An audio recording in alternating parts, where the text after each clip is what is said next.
Well, good morning, and Elaine, thanks for the introduction. I'm going to talk briefly, I'll try to keep it within the limit, about a project that we did at Kaiser a few years back, actually, with funding from the Commonwealth Fund to implement a new model of well-child care in our system. And we used implementation dissemination concepts to do this work. But the background for this, those of you who are pediatricians, this is probably preaching to the choir, but we know that developmental assessment is not done routinely all the time in the well-child visit.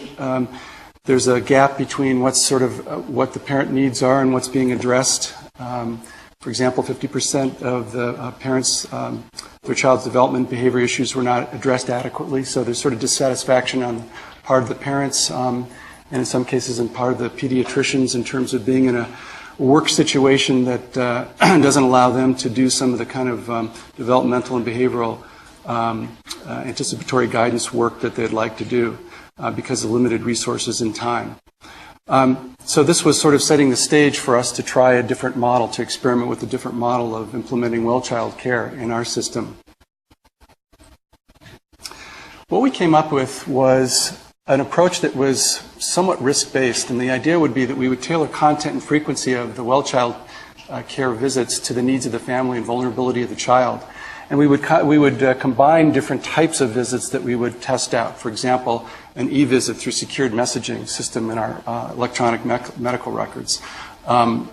Web-based assessment prior to the visit. We used a program called CHATIS, Child Health and Development Interactive System, that actually has parents complete some of these assessments like the ASQ and CHATIS before the visit.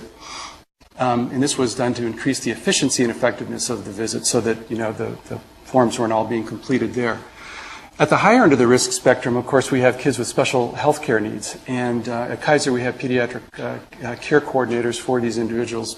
And what we wanted to do there was lengthen the visit time and make it available for a co-visit with the pediatric care coordinator and the pediatrician to do a better job of coordinating services among a lot of different providers in our system.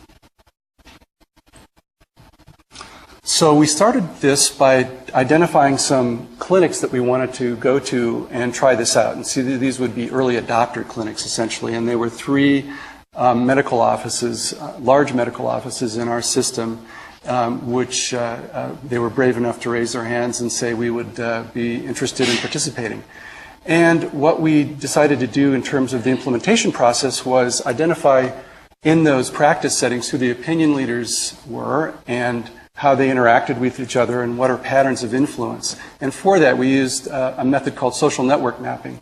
And Russ had been involved in this project, as well as Jim Deering, and Jim had provided us with some of the methods and analytic approaches to doing social network mapping, which was new to me.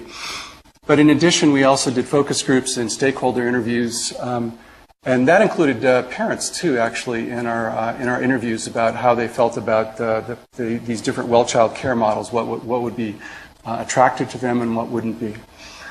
And then we, with this information, began to implement and test at these three sites the well-child model. And for our evaluation, the basic outcome we were interested in is were we improving or increasing developmental and behavioral screening and referral rates. So the use of the Ages and Stages questionnaire, the CHATIS, and so on. And we also wanted to spread this model to other sites. So we actually partnered with Denver Health, and they have a very different system, and Simon Hambidge was the lead on that effort. And interestingly enough, they had more success in certain ways implementing through their efforts than we did at Kaiser. We also asked patient and provider experiences with this, look at their satisfaction and how they felt this model worked. I used the Prism model, was probably discussed at some point here, and added a couple things in there. You see focus groups and social networks. I don't know about all of you, but I get overwhelmed by all the sort of dimensions and constructs here. So I've developed the PNC construct for DNI, which is pick and choose. And basically you use that to adapt, to select those key elements that you think of the models that are practical and adaptable. And that's also why I think in your materials you'll see some workbook questions that we tried to adapt in some of this work for a very practical way to understand sort of what questions you want to ask when you're thinking about implementing a new intervention in a delivery system. So the social network map data was interesting. It provides certain dimensions like network centrality or betweenness. Betweenness, for example, is how many connections an individual has. Power is a combination of betweenness and centrality. It's people who have a lot of access to themselves but could block access to other decision makers so they could use this power in a positive or negative way. And reach, which is really the amount of other connections that individuals have. We used a questionnaire with our pediatric sites. It's probably hard to read, but it's essentially who do you go to for advice and how often around pediatric, better ways of doing things concerning pediatric care. So it's a fairly generic questionnaire. And we collected these from all the sites and then did this magical software to create these social network maps. And the lines aren't that clear on here, but what this represents is that at one of the clinics, we identified 4 people, essentially opinion leaders, who had high betweenness and power. One of them was a developmental specialist. 2 of them were physicians. And one was a medical assistant. And one of the key lessons there, of course, is you always want to make sure that you're working with staff like medical assistants, nurse managers, and so on, who actually get the work done oftentimes here. This individual is interesting, and this person was the pediatric chronic care coordinator. Actually was not adjacent physically in the clinic, but had some connection more indirectly. The idea of these maps is really that you can then identify these key leaders who have particular influence in a particular practice setting and make sure that they're included in the process of implementation, planning for implementation. Our focus group results really identified things that would work or not work in the practice setting as well. There was a preference for choice for completing the pre-visit assessment, whether parents would or wouldn't want to, and it was about 50% from our findings. Appointment scheduling processes, I came to learn, not being a clinical person, but I came to learn how sort of concretized they are and difficult they are to alter when you want to try something innovative. So we had to really make these workflows compatible with advanced access, for example, same-day appointments and so on. There was a preference for flexibility, choice of clinician and visit type, and make this member-centric, tailor this to the needs of children and parents, longer visits for children with special health care needs. So that was verified. Our sort of idea of doing that was really confirmed by the providers and the parent participants in our focus groups, our interviews. And then clinician time, big factor, of course, and we have to account for that in pre- and post-visit documentation. So I've actually ran through this very quickly, but a couple anecdotes I think come to mind that for me were interesting, because when you go through all these sort of conceptual frameworks and at the end of the day you find out that there are like certain little or big things, kind of key things that make or break. Timing of implementation is one of them. For example, the pediatrics department I don't think was quite ready to, on a full scale implement this. They hadn't. We talked about burning platforms at Kaiser. They weren't on that burning platform where they felt they across the board had to change, and some wanted to, and others didn't. Engaging key leaders is very important because, and sometimes this is a bit of a crapshoot.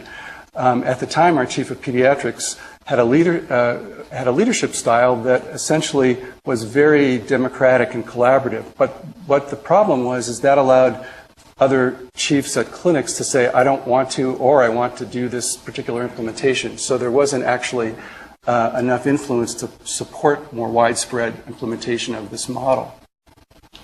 And then the little single factors that can make or break. And the story there is the pre-visit assessment was a parallel system to our electronic medical record. And some of the physicians told us, if I have to do 2 extra clicks on the mouse to import that information into the electronic medical record, it's not going to work. And in our system, it sort of takes an act of God to get the programming done to integrate things into our Epic EMR systems. Russ as well knows this. So those kinds of things can really make or break a smooth implementation of a project. one other anecdote was that, as I mentioned earlier, we talked about choice of pre-visit assessment offered to parents. And to me, that was a sort of a critical issue. But what we found was the participating practices varied in that. One practice was very flexible in terms of assessing that choice right at the beginning and signing up parents for getting on our secured messaging site and getting them signed up for Chattis. At another site, they had such routines for scheduling and getting assessments done that they felt that they could only do it one way. So they didn't want to have 50% of the parents completing a web-based pre-visit assessment and 50% coming in. It interfered with their workflows, despite our suggestion that maybe flexibility and choice is a good thing for the patients and parents. So with that, I think I'll stop and give you some time.